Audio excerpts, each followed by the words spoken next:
हाँ, next topic लिखो अब, Curie point and the exchange integral. Curie point and the exchange integral. तो देखो इसको थोड़ा सा डिफाइन कर लेंगे हम। पहले तो हम एक मटेरियल या सिस्टम कंसीडर करेंगे, तो इधर पे Curie point and the exchange integral को एक्सप्लेन करने के लिए कौन सा वाला सिस्टम एक्सप्लेन करेंगे, कंसीडर करेंगे? Paramagnetic system. कैसा सिस्टम? Paramagnetic system. So consider a paramagnetic system consisting of n ions, each having spin s. If there exists an internal interaction which tends to align the magnetic moments parallel to each other, the system may exhibit ferromagnetism. ठीक है? This interaction is described by introducing an effective internal field, और इस effective internal field को क्या बोलेंगे? Called the exchange field. ठीक है, तो हमने एक पैरामैग्नेटिक सिस्टम कंसीडर किया, ऊपर को, हाँ, पैरामैग्नेटिक सिस्टम कंसीडर किया जिसमें नंबर ऑफ इलेक्ट्रॉन्स या आयंस कितने हैं? n आयंस हैं, ये दिख रहा है, और सारे के सारे कैसे हैं? स्पिन है लेकिन रेंडमली ओरिएंटेड है, और हाँ, स्पिन के साथ साथ कैसे हैं? रेंडमली ओरिएंटेड है। दिख रहा है कि नहीं दिख रहा है डायग्राम से? तो यहां पर नेट मैग्नेटाइजेशन क्या होगा? क्या होगा? जीरो होगा कि क्या होगा? जीरो होगा ना। ठीक, अब ये जो आयंस है एक दूसरे पर क्या लगाएंगे? इंटरनल इंटरेक्शन, यानी कि वही एक्सचेंज इंटरेक्शन। ठीक है, दिख रहा है सब ऐसे डायग्राम से? ये वाला जो आयंस है इस पे भी इंटरेक्शन लगा रहा है, इस पे भी अट्रैक्ट कर रहा है, इसको भी, इसको भी, इसको भी, इसको भी, इसको भी, है कि नहीं? सारे एक दूसरे को अट्रैक्ट करते रहेंगे जैसे तुम लोग करते हो एक दूसरे को, है ना? फिर बाद में क्या हो जाएगा? ये अलाइन हो जाएगा, तभी तो फ्रेंड बने हो रे, नहीं बने हो? ये भावना हमेशा गलत तरीके से ही सोचती है इधर, इसीलिए ना इस क्लास के बॉयज सबसे अच्छे हैं, एकदम शांत दिमाग के और फोकस्ड। ठीक है, हाँ, तो इंटरेक्शन के बाद में सारे स्पिन कैसे होंगे? अलाइन हो जाएंगे सेम डायरेक्शन में। ठीक है, तो ये पैरेलल है, एक दूसरे के पैरेलल है कि नहीं है? ठीक, तो यहाँ पर नेट मैग्नेटाइजेशन क्या रहेगा? m equal to 0। तो ये सिर्फ फोटो बस बना देने का, नॉट इक्वल टू 0 रहेगा। ठीक है, डायग्राम में ये दिख रहा है, उसको बना लेने का। ये जो थ्योरी वगैरह लिखा है चाहो तो लिख भी सकते हो, और नहीं भी लिखोगे तो भी चलेगा। सिंपली यहाँ पे m नॉट इक्वल टू 0 लिख लो। यहाँ ये क्या बता रहा है कि BE जो इंटरनल इंटरेक्शन है, जो फील्ड लग रहा है ना भाई, ये इसको अट्रैक्ट कर रहा है, मतलब कुछ ना कुछ फील्ड है, उस फील्ड के ही कारण तो ये अट्रैक्ट कर रहा होगा आयंस, अपने नेबरिंग आयंस को, है ना? तो उस फील्ड का क्या नाम दिया है? क्या बोले इधर पे, ऊपर लाओ थोड़ा सा, इफेक्टिव, ये effective internal field, effective internal field. और उसी इफेक्टिव इंटरनल फील्ड को दूसरा नाम क्या बोलते हैं? एक्सचेंज फील्ड बोलते हैं, है ना? तो कुल मिला के interaction, exchange interaction, interaction energy, effective internal field, exchange field, सब एक ही है। सब क्या है? एक ही है। और उसको किससे रिप्रेजेंट करेंगे? BE से। किससे रिप्रेजेंट करेंगे? BE से। ठीक है, अब आते हैं इसके डेरिवेशन में। ओके, सो देखो अब, इन द मीन फील्ड अप्रोक्सीमेशन, तो एक थ्योरी है मीन फील्ड करके, ये हम मैग्नेटिज्म वाला चीजों में पढ़ते हैं, तो ध्यान रखना। उसके अकॉर्डिंग इस डेरिवेशन को डिराइव करने जा रहे हैं। ठीक है, तो मीन फील्ड में क्या होता है कि, डायग्राम को लाना, ये मीन फील्ड के कारण हो रहा है। ये जो दिख रहा है यहाँ पर इंटरेक्शन वाला, वो मीन फील्ड के कारण हो रहा है, समझ रहे हो? और उस फील्ड का नाम क्या दे दिया है अपन ने? BE नाम दिया है। सिंबॉलिक फॉर्म क्या है? BE। फिर हमको रिजल्टेंट क्या मिला? मैग्नेटाइजेशन मिला, जो कि नॉट इक्वल टू 0 है। तो BE नहीं रहेगा तो M रहेगा क्या? नहीं रहेगा। तो रिलेशन है नहीं इन दोनों में, है ना? तो वो रिलेशन किसके थ्रू एक्सप्लेन करेंगे, किसके थ्रू बताएंगे? मीन फील्ड अप्रोक्सीमेशन के थ्रू। ठीक है, हाँ, देखो अब, सो इन द, अब तुम लोग लिखते भी जाना इसको, है ना, मैं बोलूंगा तभी।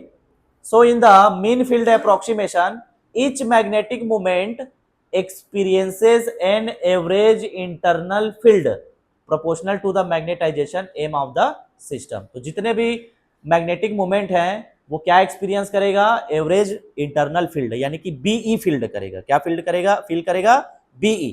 तो BE is proportional to M, या इसके ऊपर जस्ट क्या लिखोगे तुम? BE is proportional to M। Proportionality constant हटाओगे तो अगले स्टेप में क्या आ जाएगा? BE is equal to lambda m, where lambda is a constant and which is a किधर है, इंडिपेंडेंट ऑफ टेम्परेचर। इतना ही लिखना है इसमें, lambda is constant independent of temperature. ठीक है, उसके बाद देखो, now when a external magnetic field BA is applied, अभी हम लोगों ने एक्सटर्नल फील्ड अप्लाई नहीं किया है सिस्टम पर, पैरामैग्नेटिक सिस्टम पर अप्लाई हुआ है क्या, नहीं हुआ है, अब करने जा रहे हैं। BA, ए माने अप्लाइड, ए माने अप्लाइड। ठीक है, तो एक्सटर्नल मैग्नेटिक फील्ड अप्लाई किया, then total effective field acting on the system, तो जब पहले से सिस्टम के पास पहले से BE है, अब उस पर क्या अप्लाई कर दिए हैं, एक्सटर्नल फील्ड अप्लाई कर दिए हैं, तो अब सिस्टम कितने तरीके से मैग्नेटिक फील्ड अप्लाई करेगा वो देख लेते हैं। टोटल B क्या रहेगा, तो B टोटल बराबर BA प्लस BA। ठीक है, BA प्लस BE, क्लियर है। वेयर BE बराबर क्या है, lambda M, M capital M क्या है, मैग्नेटाइजेशन। ठीक है, तो ये लिख लिया हम लोगों ने, BA plus lambda M, equation number 1A कर लिया। उसके बाद रह दो इतना ही। Next, in the paramagnetic region where the alignment is small, magnetization is proportional to the applied field. ठीक है, पैरामैग्नेटिज्म में क्या होता है, अगर अलाइनमेंट स्मॉल हुआ है बोल रहा है और magnetisation is proportional to the applied field है, किसके है, अप्लाइड फील्ड। ठीक है, तो हम क्या लिखेंगे, M is proportional to applied field, M is proportional to applied field. ठीक है, तो प्रोपोर्शनलिटी कांस्टेंट हटाएंगे तो उसके बदले क्या लिखेंगे, काई पी, पी माने पैरामैग्नेटिक, काई माने ससेप्टिबिलिटी, तो प्रोपोर्शनल हटाने से कौन आया, काई पी आया, और B बराबर क्या है, BA प्लस BE, तो वो वैल्यू लिख दिया। तो इसके जस्ट अभी तुम लोग लिखोगे ना, तो जस्ट इसको लिखने से पहले इसके ऊपर में लिखोगे M proportional to B total, क्या लिखोगे, M proportional to B total, फिर M बराबर काई पी, B टोटल का वैल्यू डाल दोगे, BA प्लस ऐसा करके। क्लियर है, ठीक, तो इतना लिखो।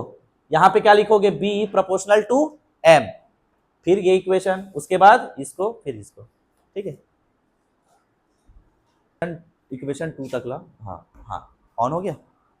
नेक्स्ट देखो, अब उसके बाद में M is equal to chi P BA plus BE, lambda M रख देंगे B के बराबर, तो M is equal to chi P BA plus lambda M। अब इसको रीअरेंज करेंगे, देखना ध्यान से, काई पी को मल्टीप्लाई कर देंगे अंदर, तो काई P BA plus chi P lambda M। ठीक है, फिर ये यहाँ पे M है, यहाँ पे M है, इन दोनों को एक साथ लिख लेते हैं, तो इस वाले को इधर ट्रांसफर कर दिए, तो M minus chi P lambda M कर लिया।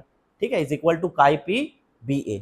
उसके बाद में कॉमन निकाल लिया M को, तो कितना मिला अपने को, 1 minus chi P into lambda is equal to chi P BA। अब इस कोफिशिएंट को इधर ट्रांसफर कर दो, तो we got magnetization M is equal to chi P BA upon 1 minus chi P into lambda, equation number 3, equation number 3। ठीक है, note करो इक्वेशन 3 को, रोक दो उसको, बस बस बस बस।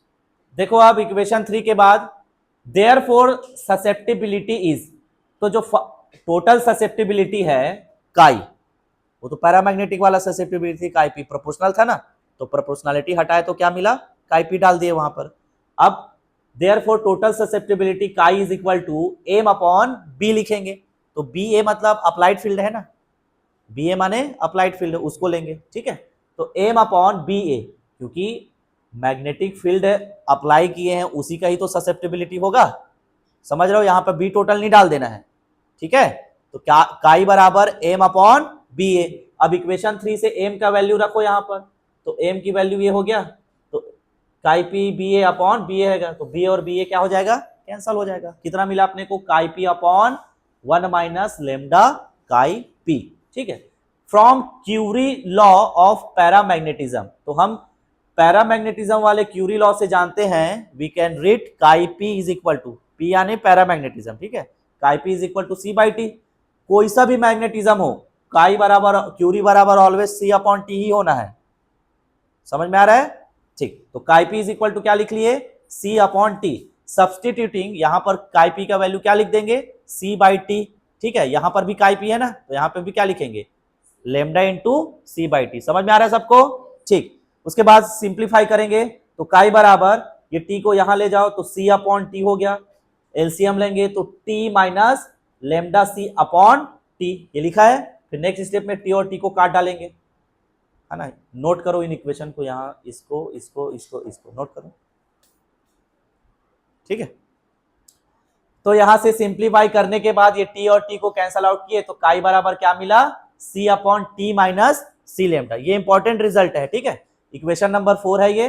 सो this expression shows that susceptibility diverges when T is equal to C lambda. तो ये डाइवर्जेस लिखा है, इसका मतलब समझो, अगर हम T is equal to C lambda रख दें, यहां देखो इक्वेशन में टी के बदले क्या रख दे, सी लेमडा, तो सी लेमडा माइनस सी लेमडा कितना, 0, तो सी अपॉन 0 कितना, इन्फिनिटी, यानी कि काई की वैल्यू कितनी हो जाएगी, इन्फिनिटी, यानी कि काई एकदम मैक्सिमम हो गया।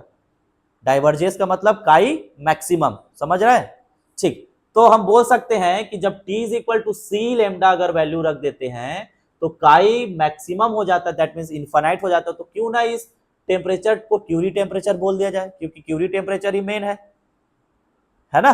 तो क्यों ना इस this temperature is defined as the Curie temperature T C. तो यहां पर टी सी बराबर क्या लिख दोगे, सी लेमडा, यानी टी को टी सी नहीं लिखना है, सी लेमडा बराबर क्या लिखना है, टी सी लिखना है।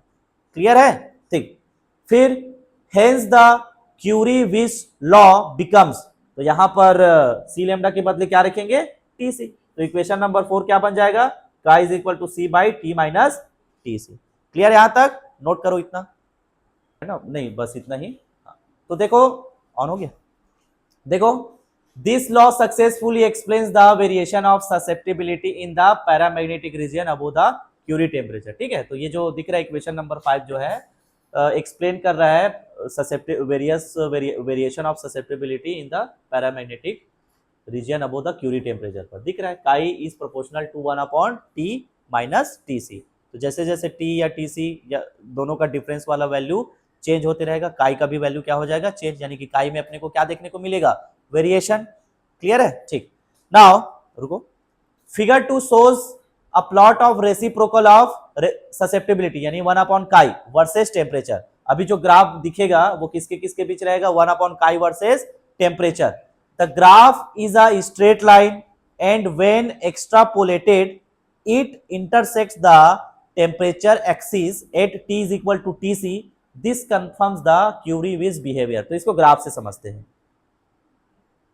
ये देखो, ये ग्राफ है, एक्स एक्सिस में टेम्परेचर है और वाई एक्सिस में रो अपॉन काई है। तो इसको 1 अपॉन काई लिख लेना तुम लोग जब नोट्स बनाओगे, तो रो वो मत लिखना, और यूनिट्स आर्बिट्रेरी यूनिट्स होता है, तो अपने याद थोड़ी ना रखना है, बहुत सारा ग्राफ मिलेगा, सबका यूनिट याद नहीं रख सकते, तो ए डॉट यू लेना, ए मतलब आर्बिट्रेरी, यू मतलब यूनिट, ठीक है, समझ में आ रहा है, ठीक। इधर टेम्परेचर में भी डाल देना, क्योंकि कहीं पर डिग्री सी है, कहीं पर केल्विन है, कहीं पर और कुछ है, तो इधर पे भी, ठीक। तो देखो कितना है, 350, 400, 450, 500, 50-50 का डिफरेंस है टेम्परेचर में, है ना। 1 अपॉन काई का वैल्यू 1, 2, 3 वाला। तो जैसे जैसे टेम्परेचर इंक्रीज हो रहा है, देख रहे हो, वैसे वैसे काई भी क्या हो रहा है, इंक्रीज हो रहा है।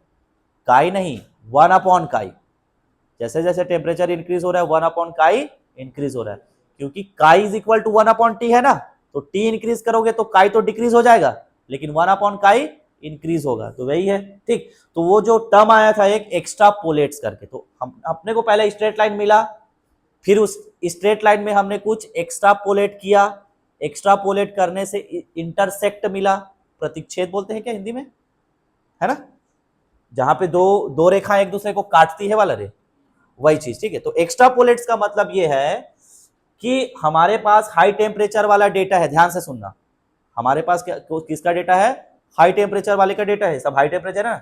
350 लो टेम्परेचर होता है क्या, होता है लो टेम्परेचर, नहीं हो, हाई टेम्परेचर।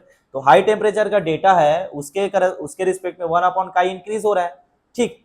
तो अब ये इंक्रीज हुआ ऐसे, अब हमको क्या करना है, उस टेम्परेचर का वैल्यू फाइंड करना है जो डेटा में नहीं है, जो डेटा में नहीं है। तो क्या करेंगे, जो हाई टेम्परेचर वाला जो डेटा मिला है उसी को ही पकड़ के नीचे खींच देते हैं, वो होता है वो सॉफ्टवेयर वाला काम है, तो वो उधर समझ आएगा, नीचे खींच देंगे, मतलब उसमें मैनिपुलेशन करेंगे, और जहां पे वो जो लाइन रहेगा, जो अब जो नया कर रहे हैं अपन, पहला स्ट्रेट लाइन मिला, फिर वापस से टेम्परेचर वाले डेटा को यूज करके और नया स्ट्रेट लाइन खींच रहे हैं ना, थोड़ा सा मैनिपुलेट करके उस वाले स्ट्रेट लाइन से पुराने वाले स्ट्रेट लाइन जहां पे कटेगा, जहां पे क्या होगा, कटेगा, वहां पे अपने को इंटरसेक्ट मिलेगा, और उसी इंटरसेक्ट वाले पॉइंट को क्या बोलोगे, जैसे यहाँ पे दिख रहा है ना, ये दिख रहा है यहाँ पे कट रहा है, इस पॉइंट पे नीचे लाओ, तो इस टेम्परेचर को क्या बोलोगे, क्यूरी टेम्परेचर। क्या बोलेंगे, क्यूरी टेम्परेचर।